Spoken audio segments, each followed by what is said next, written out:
Wag na, Ayan wag pala, na po. ayan pala yung cellphone ko. Okay guys, gandang umaga, no? Dong again ito. So, we're driving this 1967 PW bus. They call this the split window bus because of the windshield. Basically, there are two sections, no? Left and right for you to use this as a power window, no? Again, this bus has been in storage for so many years now, and although I've been driving this once in a while, maybe once every 6 months, once a year, once every 3 months, it really depends on as to whether I'd like to drive this bus or not. But most of the time, this bus is just sitting there collecting dusts and some home for the spiders, no, and some other insects, as I may say. And of course, lots and lots of things that I have already removed this morning in the trunk and also in the passenger section, because I really intend to drive this bus on a regular basis now. That's why I went outside earlier and had those sport tires fixed. No? I changed the front tires, no? And then I also changed the bulbs, no, of the four tires, so that this can be stored without the tires being deflated. Now that's the problem when you store vehicles, old vehicles, so the tires will somehow be deflated for a longer period of time, no? That's why I need to have it fixed, and it's already fixed right now. So I'll be cleaning this bus today, and my New Year's resolution, that is to use this bus regularly, not just once a year, once every 6 months.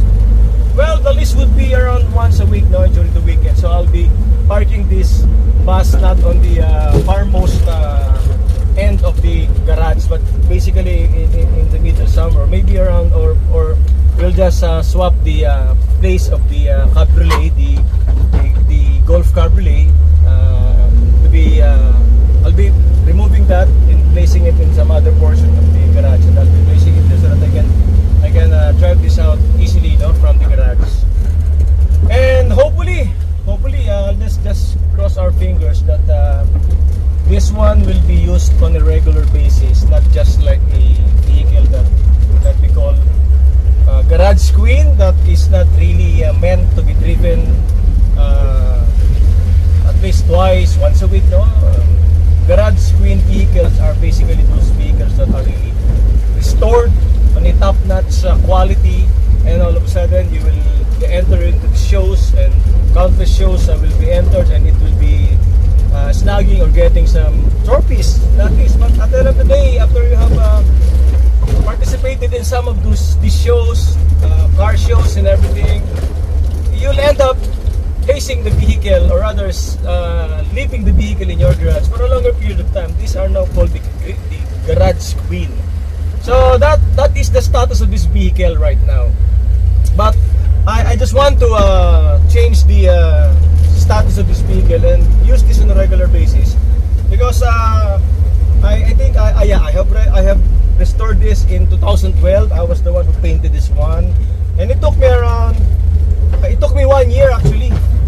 From 2011, that was December, up to 2012 December, and in time for the VW show of 2012. But this won some awards. I really already forgot what are the awards, but somehow it really won, and it was grateful, because that was an opportunity for me to restore this on my own. I literally painted this one from the metal up to the clear coating, and then I was the one who applied the bondos, sanded, water sanded everything, painted this one, also the underneath, under chassis, and also fixed the engine and the suspension and everything. Although I was able to get the services of Eddie, the one who took charge of the electrical, and also Bong, I forgot the surname, Bong, and also June, who were in charge of some other mechanics that if I really did not have the time to wreck and fix this one, I'll be calling them, and then they will be fixing this one. I'll be leaving them at home during the weekdays, and during the weekend I'll join them, and then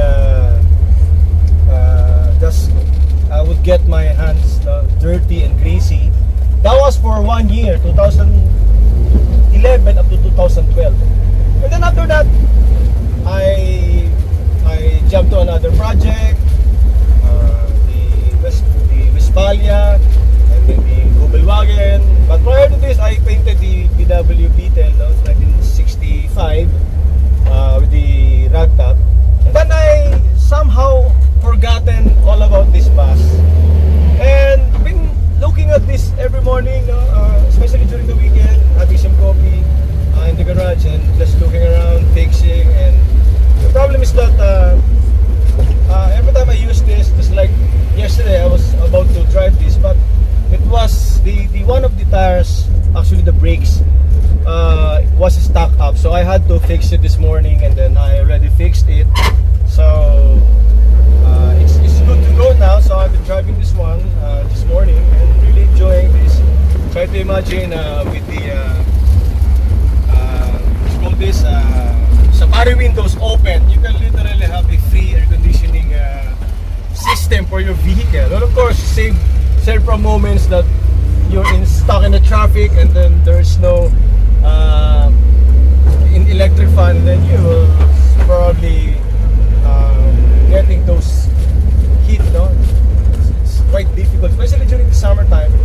I think this bus is not that quote and unquote enjoyable because of the weather, no? But during this time, November up to February, I guess this one is really so enjoyable. So I'll be using this on a regular basis, and this one is in a tip-top condition. Actually, the engine is really reliable, no? 1600 with two baby Delortos.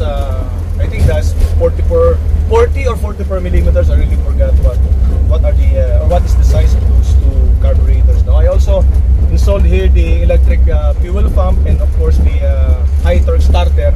Because of course, one thing, the other one that already installed is the electronic ignition. Because these are the three things that you need to install in an old VW bus. Firstly, the electric fuel pump. Secondly, the electronic ignition. Thirdly, is the high torque starter. So if you have already installed these three upgrades in your old VW air-cooled engine of your Volkswagen, then you will no longer have some problems storing your VW on a quite longer period of time. Because every time that you'll use it, the mechanical pump is not there, but there is an electric fuel pump, and then it will just pump automatically as soon as you have turned on the ignition, and then you have the electronic ignition that you don't have to make the necessary adjustment with respect to this contact points. That's the old school thing that what you call in Tagalog, Latino, no? You don't have to adjust those things anymore. So it's electronically adjusted, so it's so easy for you to use the vehicle. And lastly, of course, the high torque starter, which is a starter that is made in China. Actually, it's only cheap, around, I think I bought this one for 2,500 or 3,000. It's really cheap, but be that as it may be cheap, but the convenience that you will derive from this high torque starter is astronomical, and it's so different compared to the stock starter that you need to have this bushing that is already stuck in the bell housing. And once these are worn, your starter will not spin as soon as you have started the engine, and that would be very difficult on your part. So these are the three things that you need to make an upgrade on your Volkswagen. And of course, first thing and foremost, of course, the brakes, no? Because VWs do not have this hydrovac. That's why the brake system is operated mechanically without the hydrovac. So it would be you need to apply a considerable amount of force whenever you step on the brake pedal. Yeah, that's it. Okay, because there is no hydrovac, and there is no aid coming from this vacuum, no, from the intake manifold. That's really literally where hydrovac is good at. Okay, so we're almost we're just going around here in Vista Verde, so we will be going home now. So we will still clean this thing, and lots and lots of things to be done. I have lots of time this afternoon until 6 o'clock probably. Yeah, really enjoying this bus right now, and I'm glad that I was able to fix this morning. And mind you, it's really I'm really blessed because there are lots of people who would like to own a bus like this, the split window. But these were common in the 60s and the 70s and the 80s. I think they just simply were no longer restored or used, and because of this was replaced by the bay window in 1968, and most of the buses now in the Philippines are bay window type buses. There are only a few split window buses that are left in the Philippines, and this is one of those split window buses that is restored. So it's really a blessing for me to own one of these. And mind you, if I'll sell this tomorrow, I won't be able to buy another one because the price is really high right now, and of course, even if you have the money but you don't have the source, or rather you don't have any contact with individuals who are selling vehicles, that's the problem now. In fact, some of my friends are trying to ask me if I'm selling this one.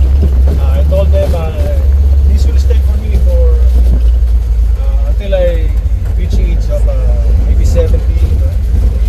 And I'll just give it to my son or to my daughter, and let them decide on the fate of this bus, to sell this or to use this. Ano, Juan? Gagamitin mo ba to? Oo. Ha? Ayan, so Juan is the cameraman right now. Okay, so